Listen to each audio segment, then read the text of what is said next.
तो चलिए इस वीडियो में बात करते हैं हॉरिजॉन्टल नेविगेशन बार की। तो हॉरिजॉन्टल नेविगेशन बार कैसा दिखता है, तो ये आपका हॉरिजॉन्टल नेविगेशन बार आपको दिख रहा होगा, ये देखिए, या फिर ये जो ऊपर वाला है HTML CSS JavaScript SQL Python Java ये सब लिखा हुआ, ये भी एक हॉरिजॉन्टल नेविगेशन बार है। उसी तरीके से यहाँ पर बना हुआ दिख रहा है, ये हॉरिजॉन्टल नेविगेशन बार है। तो ये कैसे बनाया जाता है, इसके आपके दो तरीके हैं, two ways to create horizontal navigation bar. एक है इनलाइन लिस्ट आइटम्स, दूसरा है फ्लोटिंग लिस्ट आइटम्स। ठीक है, दोनों का कॉम्बिनेशन भी इस्तेमाल होता है।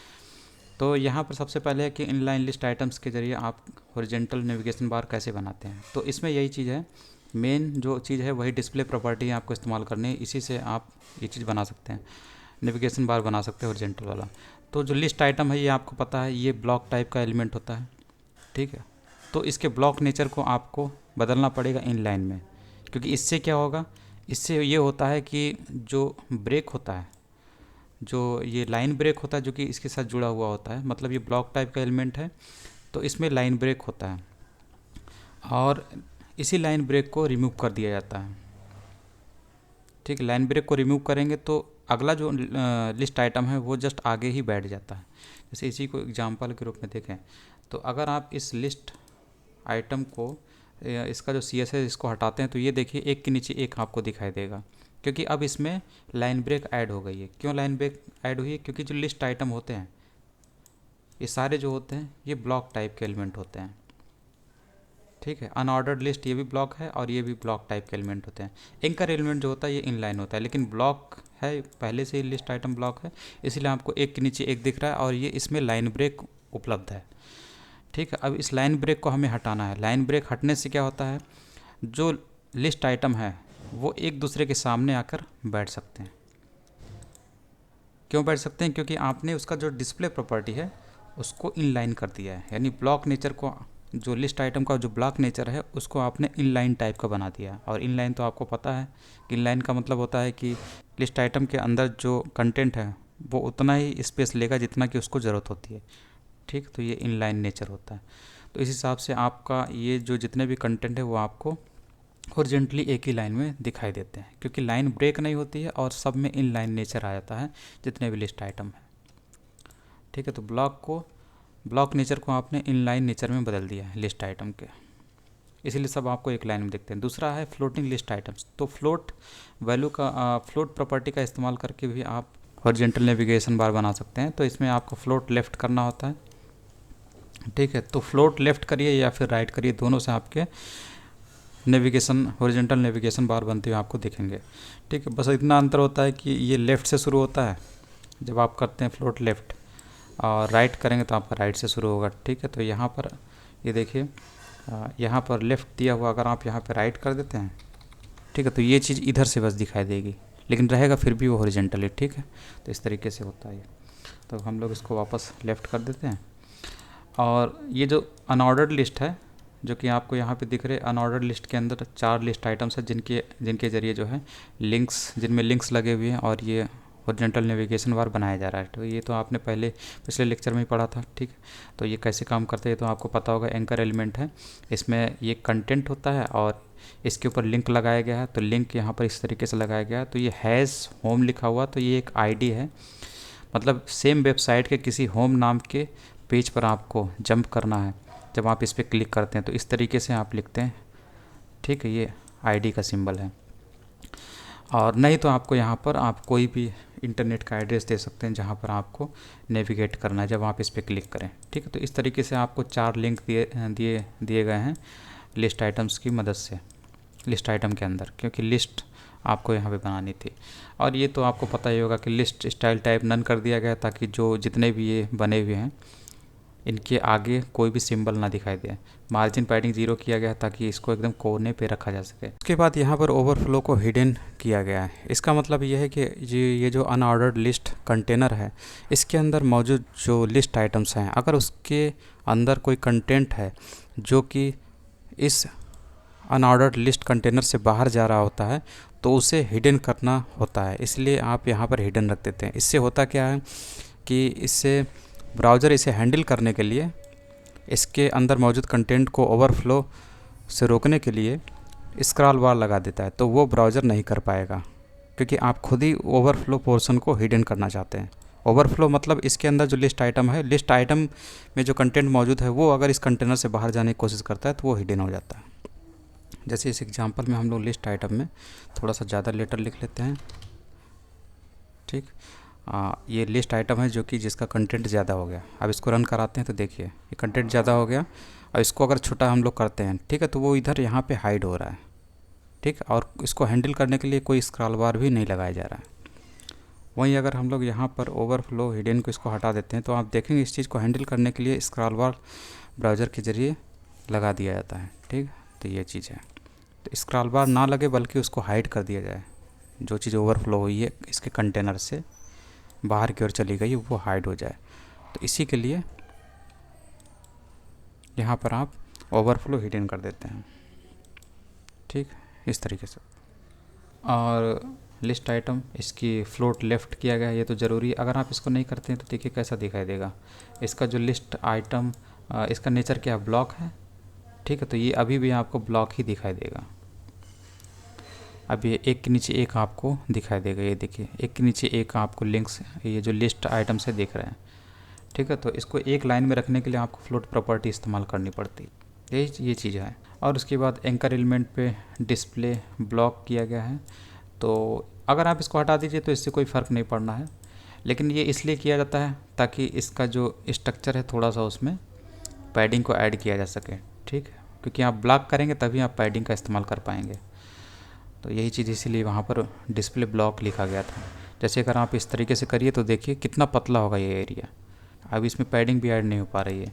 अब जैसे ही आप यहाँ पर ब्लॉक डाल देंगे डिस्प्ले ब्लॉक, तो वहाँ पर इस पैडिंग का असर आपको दिखना शुरू हो जाएगा, ठीक है। तो देखिए पैडिंग का असर दिखना चालू हो गया चारों तरफ से। ये जो कंटेंट है इसके चारों तरफ, एंकर एलिमेंट के अंदर जो कंटेंट है उसके चारों तरफ आपको पैडिंग का असर दिख रहा है, ठीक है। तो ये डिस्प्ले की वजह से ही दिख पा रहा है, इसलिए यहाँ पे डिस्प्ले लिखा गया है ब्लॉक, और इसका कोई काम नहीं है। बस मेन काम जो है वो यहाँ पर यही था, जो सारे कंटेंट को एक लाइन यानी हॉरिजॉन्टल लाइन पे सेट कर रहा था, ये वाला प्रॉपर्टी फ्लोट प्रॉपर्टी। तो यही सब इसमें दिया हुआ, आप इसको पढ़ सकते हैं। उसके बाद हॉरिजॉन्टल, ये एग्जांपल है हॉरिजॉन्टल नेविगेशन बार का, एक एग्जांपल है यहाँ पर दिया हुआ है। तो यहाँ पर वही सब दिया हुआ है, इसमें कुछ नया बताने को नहीं है। इसमें क्या बताऊँ, डिस्प्ले कलर, ये कलर मतलब होता है टेक्स्ट का कलर, ये बैकग्राउंड का मतलब होता है ये जो हॉरिजॉन्टल ये जो अनऑर्डर्ड लिस्ट एलिमेंट है इसका बैकग्राउंड कलर, ठीक। यहाँ पर हावर इफेक्ट लगा हुआ है, हाँ ये तो आपको पता ही होगा, तो सही है। यहाँ पर हावर इफेक्ट लगा हुआ है, यानी कि लिस्ट आइटम के जो एंकर एलिमेंट है उनके ऊपर जब आप माउस ले जाएंगे तो उसका बैकग्राउंड कलर चेंज हो जाएगा। तो इसको भी देख लेते हैं। जैसे इसके ऊपर लेगा तो इसका बैकग्राउंड कलर चेंज हो रहा है, ठीक है। इसको हम लोग क्या कर सकते हैं, इसको हम लोग थोड़ा सा लाइट कलर ले लें, येलो ले लेते हैं, ठीक है। जैसे इसके ऊपर ले जाएंगे तो आपका ये कलर जो है क्या हो जा रहा है, येलो हो जा रहा है। लेकिन प्रॉब्लम क्या आ रहा है, जो अंदर का टेक्स्ट है उसका कलर वाइट ही है। तो हम लोग काम क्या करते हैं, ये जो एंकर एलिमेंट के अंदर जो टेक्स्ट कलर है उसको हम लोग ब्लैक कर देते हैं। अब देखिए अब ठीक है, तो ये चीज़ है। और इसको चाहे तो आप वाइट कर दीजिए, जो अंदर कलर लिखा हुआ है, ये डिफ़ॉल्ट है इसीलिए यहाँ पर इस टाइप में आ रहा है। या फिर ये जो कलर दिया हुआ है इसको थोड़ा सा आप उस टाइप का ले लीजिए, वाइट टाइप का, एक ग्रीन ले लीजिए, तब भी ये कुछ ज़्यादा सही दिखाई देगा। वैसे यहाँ पर अनऑर्डर्ड लिस्ट का जो कलर है इसको थोड़ा हम लोग ग्रीन लेके देखते हैं, कुछ अच्छा दिखा, हाँ ये इसमें साफ दिख रहा है, ठीक है, ये सही है। इसके बाद है एक्टिव करंट नेविगेशन लिंक, तो ये एक्टिव है, ठीक। तो इसको एक्टिव बनाना है। एक्टिव बनाने का मतलब है ये तो एक तो इसमें कलर दिखाई देगा, ठीक है, और दूसरा इसके ऊपर हावर का इफेक्ट ना पड़े। तो हावर नॉट आपको इस्तेमाल करना है इस पर, ये चीज़ आपको याद रखनी है। तो एक्टिव क्लास में एक तो इसने कलर सेट कर दिया। एक्टिव क्लास वाला जो एंकर एलिमेंट है, तो एंकर एलिमेंट का देखिए एक क्लास बनाया गया है ताकि इस एंकर एलिमेंट को आइडेंटिफाई किया जा सके और इसको एक्टिव बनाया जा सके, ठीक है। तो एक्टिव क्लास वाला एंकर एलिमेंट पे इसने क्या लगा दिया, बैकग्राउंड कलर इसने ये ग्रीन टाइप का लगा दिया, ठीक है, ये जो आपको यहाँ दिख रहा है। और उसके बाद ये बोल रहा है कि जब आप एंकर एलिमेंट पे हावर करेंगे तो ये बैकग्राउंड कलर चेंज हो जाएगा, जैसा कि अभी चेंज हो रहा है, ठीक है। लेकिन किस पर चेंज नहीं होगा, जो एक्टिव क्लास वाला एंकर एलिमेंट है, क्योंकि यहाँ पर लगा है नॉट। इस क्लास वाले एंकर एलिमेंट पर जब आप हावर करेंगे तो नॉट इफेक्ट, कोई इफेक्ट नहीं होगा, ठीक है। इसलिए आपको यहाँ पर एक्टिव क्लास वाले एंकर एलिमेंट पर के कंटेंट पर जब आप माउस ले जाते हैं तो कोई इफेक्ट नहीं नज़र आता है, ठीक। तो ये होता है। इसके बाद राइट अलाइन लिंक्स, तो वही फ्लोट में आपने लेफ़्ट किया तो उसमें आप राइट कर देंगे तो आपका इधर हो जाएगा। ठीक, ये चीज़ इसमें एग्जांपल में दिया हुआ। तो इसमें ये क्या काम कर रहा है, इसने यहाँ पर इस वाले एक लिस्ट आइटम को यानी एक लिंक अबाउट वाले सेक्शन को इसने, जैसा कि यहाँ पर अबाउट वाले इस साइड में कर दिया, एक को इसने राइट में फ्लोट कर दिया है। ठीक है, तो ये भी आप कर सकते हैं। बाकी सब में लेफ़्ट लगा हुआ है, लिस्ट आइटम में सभी पर लेफ़्ट लगा हुआ है, लेकिन एक जो एंकर एलिमेंट है स्पेशली आपने जो लास्ट वाला जो ये है इसको आपने राइट में कर दिया। अब आप बताएंगे, सोचेंगे कि यहाँ पर भी फ्लोट लगा हुआ है राइट, और इसी लिस्ट आइटम पर यहाँ पर भी लगा हुआ। ठीक है, तो किसको माना जाएगा, तो इसकी जो प्रेसिडेंस होती है इसकी ज़्यादा होती है इनलाइन वाले की, तो इस पर जो फ्लोट लगा हुआ राइट इसको ज़्यादा माना जाएगा। ठीक, क्योंकि इस पर इसका इफ़ेक्ट भी पड़ रहा है, लेकिन ये इंटरनल टाइप से CSS देने का तरीका होता है और ये इनलाइन टाइप का CSS देने का तरीका होता है। तो इनलाइन का जो पावर होता है वो ज़्यादा होता है, यानी कि वो उसका प्रेफरेंस ज़्यादा होता है, उसकी वैल्यू ज़्यादा होती है। इसीलिए यहाँ पर फ्लोट राइट जो है इस लिस्ट आइटम पे लागू हो गया और आपको ये राइट में दिख रहा है।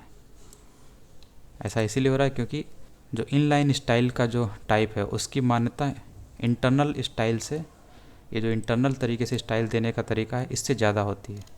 क्योंकि अगर आप उसी जगह पर एलिमेंट के अंदर ही दे देते हैं इनलाइन CSS तो इसकी ज़्यादा वैल्यू होती है इंटरनल वाले CSS देने के तरीके से। और उसके बाद है बॉर्डर डिवाइडर्स। तो आपको बॉर्डर डिवाइडर्स अगर बनाने हैं तो बॉर्डर राइट प्रॉपर्टी का आप इस्तेमाल कर सकते हैं।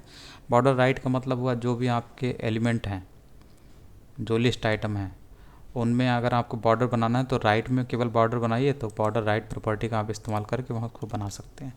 जैसे लिस्ट आइटम पे बॉर्डर राइट, और ये बता रहा है कितने पिक्सल का, 1 पिक्सल उसकी विड्थ रहेगी, मोटाई रहेगी, सॉलिड टाइप का है और ये कलर है। तो इस तरीके से आप बना सकते हैं। और ये भी बता रहा है कि जो लास्ट वाला एलिमेंट है इसका बॉर्डर ना बनाया जाए, क्योंकि यहाँ बॉर्डर बनाएंगे तो जो अनऑर्डर्ड लिस्ट जो कंटेनर है वो इस लिस्ट आइटम के उसका जो बॉर्डर है अनऑर्डर्ड लिस्ट का, उसका बॉर्डर इस लिस्ट अबाउट वाला जो लिस्ट आइटम है इसके बॉर्डर से टकराएगा और यहाँ पर आपको डबल बॉर्डर की प्रॉब्लम दिखाई देगी। इसीलिए लास्ट चाइल्ड वाला जो लिस्ट आइटम है उसके राइट बॉर्डर को नन कर दिया जाता है। और उसके बाद है fixed navigation bar. Navigation bar को फिक्स्ड करने का तरीका भी होता है, जैसे आपका ये पेज स्क्रॉल हो रहा है, ठीक है, ये लेकिन ये नेविगेशन बार फिक्स है, तो इसके लिए आप फिक्स्ड का इस्तेमाल करते हैं। ये पोजीशन में आप फिक्स्ड दे देते हैं, बस यही आपको काम करना होता है। इससे आपका जो अनऑर्डर्ड लिस्ट कंटेनर है वो उसकी पोजीशन फिक्स हो जाती है। तो इसमें तो कुछ करना नहीं है। और कहाँ पे फिक्स करना है ये आपको पोजीशन भी बतानी पड़ेगी, क्योंकि यहाँ फिक्स कहाँ करना चाहते हैं। ठीक है, तो टॉप से टॉप पे 0 पोजीशन पे और विथ 100% ये चीज़ है। देखिए इसको स्क्रॉल लगा हुआ है लेकिन ये एक जगह पे फिक्स हो गया है, तो ये चीज़ होती है।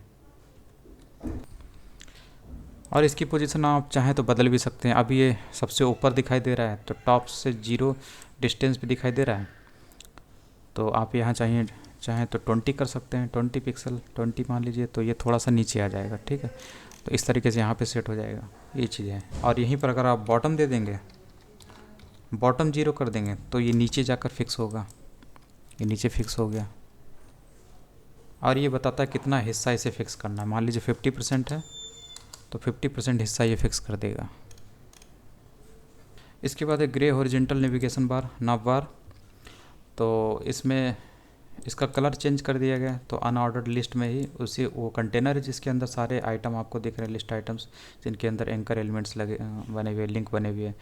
तो यहाँ पर बस आपको ये बैकग्राउंड कलर चेंज करना है, तो इसी से आपको ये चीज़ मिल जाएगी, ग्रे हॉरिजॉन्टल नव बार या नेविगेशन बार आपको मिल जाएगा। और ये आप यहाँ पर बॉर्डर भी लगा सकते हैं इस कंटेनर के चारों तरफ, जैसे ये 1 पिक्सल विद वाला सॉलिड टाइप का, और ये कलर है। बाकी सारी चीज़ें इसमें सेम है। इसके बाद स्टिकी नव बार। अभी ऊपर जो है वो नव बार जो है वो आपका क्या था, फिक्स टाइप का था, और यहाँ पर क्या स्टिकी टाइप का है। तो यहाँ पर पोजीशन में आपको बस स्टिकी देना होता है। और ये जो स्टिकी एलिमेंट होता है ये टॉगल करता है रिलेटिव और फिक्स्ड के बीच में। ठीक, मतलब इसमें दोनों बिहेवियर होता है, रिलेटिव का भी होगा और फिक्स्ड का भी होगा। जैसे देखिए अभी ये क्या था, अभी जैसे ऊपर जा रहा है तो ये क्या है, ये रिलेटिव का नेचर है, और जैसे ही ऊपर ये चला जाएगा तो ये फिक्स्ड का नेचर अब इसमें आ गया। अब ये आप ये स्क्रॉल नीचे करते जाएंगे तब भी ये एक जगह पर ये जो है ये फिक्स रहेगा। तो ये चीज़ है। तो स्क्रॉल पोजीशन के ऊपर डिपेंड करता है कि इसका बिहेव कैसा रहेगा, रिलेटिव टाइप का रहेगा इसकी पोजीशन या फिर फिक्स टाइप की रहेगी। तो दोनों आप चाहते हैं तो आपको स्टिकी इस्तेमाल करना चाहिए पोजीशन में, बाकी सारी चीज़ें इसमें सेम है। और ये केवल सपोर्ट के लिए दिया होता है, जैसे कि अगर आपको सफारी पे सपोर्ट चाहिए तो इससे आपका काम नहीं चलने वाला। अगर सफारी ब्राउज़र में आपका ये जो कोड है जिसमें आपने ये लगाया है तो ये काम नहीं करेगा। तो आपको सफारी पे सपोर्ट चाहिए तो आपको इस तरीके से इसकी वैल्यू देनी पड़ेगी, वेबकिट स्टिकी। ठीक। और यहाँ ये चीज़ लिखी हुई है कि कौन कौन सपोर्ट करेगा इस पोजीशन प्रॉपर्टी को, कौन नहीं करता है। जो नहीं करता उसमें आपको जैसे सफारी होता है तो सफारी सपोर्ट नहीं करता है इस वैल्यू को, स्टिकी वैल्यू को, तो आपको ये लिखना पड़ेगा। और ये कुछ एग्जांपल, जैसे रिस्पॉन्सिव टॉप नेविगेशन बार किस टाइप में होता है, तो ये इसका एग्जांपल है। ये रिस्पॉन्सिव है, जैसे यहाँ पर आपका बड़ी स्क्रीन है तो इस टाइप में दिखाई देगा। जब मोबाइल स्क्रीन आ जाएगी तो रिस्पॉन्सिव बनाएगा, इसलिए आपको ये सब यहाँ पर हॉरिजॉन्टल में दिख रहा है और यहाँ पर आपको सारे वर्टिकल में कन्वर्ट होते हुए ये सारे आपको दिख रहे हैं। तो ये रिस्पॉन्सिव होने की वजह से है। जैसी स्क्रीन रहती है स्क्रीन के हिसाब से जो नेविगेशन बार होते हैं वो अपना रूप चेंज कर लेते हैं, क्योंकि वो रिस्पॉन्सिव उनको होना होता है ताकि यूज़र को अच्छे से दिखाई दे सके। इसकी प्रैक्टिस आप कर लेना, आप देख सकते हैं इसमें कैसे ये काम कर रहा है।